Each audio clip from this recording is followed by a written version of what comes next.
Okay, today I wanted to talk about hip thrusts and what I'm seeing people doing wrong on the internet and some of the Fitspo type people that I follow who are giving you guys cues that are going to be a little bit less than ideal. So what I'm seeing heaps of is people doing a hip thrust type movement with like what's it called, like a platform or a bench or a step and a barbell and a band. They're using booty bands and they're getting their knees right out into like external rotation and abduction, so that sort of position to then be hip thrusting.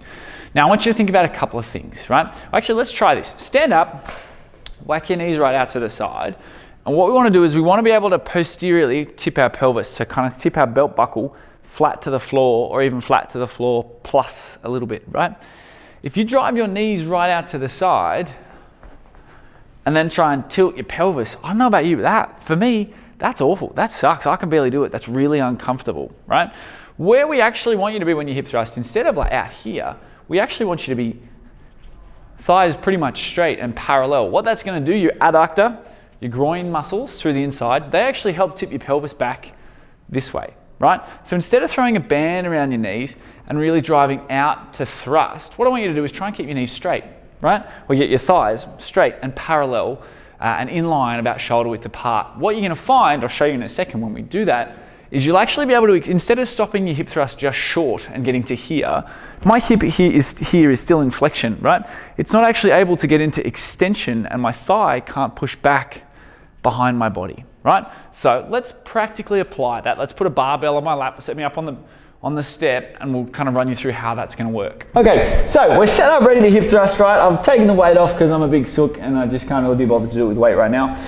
But what we're going to see, or what I want you to set up, or how I want you to set up for your hip thrust, bottom of your shoulder blades, that's where we're going to articulate, or that's what's going to be in contact, I suppose, with the step or the block or whatever it is we're going to use. I'm using these. They're a bit firm for right now, but I don't have any weight on my lap, so that's fine. Ideally, you want one of the short, like I think it's like I don't know, it's like that thick, like softbox that they have in most commercial gyms. They're way more comfortable. Cool. This box cannot be higher than the top of your shin. If it is, you're going to have a really hard time. You're actually going to move the weight through too much range. It's not safe for your back. Okay. So lower is better to a degree with this sort of stuff. Remember, this is the right height for me, and I'm 6'2" with long legs. Okay. Next thing, so yeah, shoulder blades make contact with that first. Then we want to take our feet to a position that's comfortable for us, okay? If you come too close to your body, you're going to be super compact and it's not going to feel right when you go up. So find a length and a position that's right for you. For me, that's about a hand span away from my butt cheeks, right? From there, I'm not going to drive my knees out to the side excessively because I want to be able to thrust up to the top. And when I thrust to the top, I want to get my hips into neutral, which means that it's a straight line from my knee to my hip to my shoulder. That's at 0 degrees of extension, rather than when I drive my knees right out to the side and I hip thrust up, I actually can't fully extend my hip here. I can't get any further through, right? What we're training with that hip thrust, what we actually want to do is we're training our hips in a flexed position here, that angle. We want to train it to get through to 90 degrees, right? Or through from about 90 degrees through to about 0. We're training hip flexion and extension. We're not training hip abduction.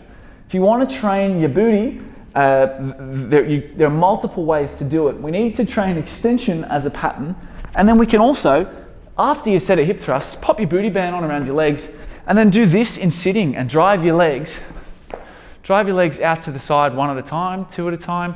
We actually don't want to combine those two movements for this particular exercise because it's going to limit how well we can extend that hip, okay? We really, really, really need to practice extending to at least 0 and then further into some extension for the pushing off phase. Cool?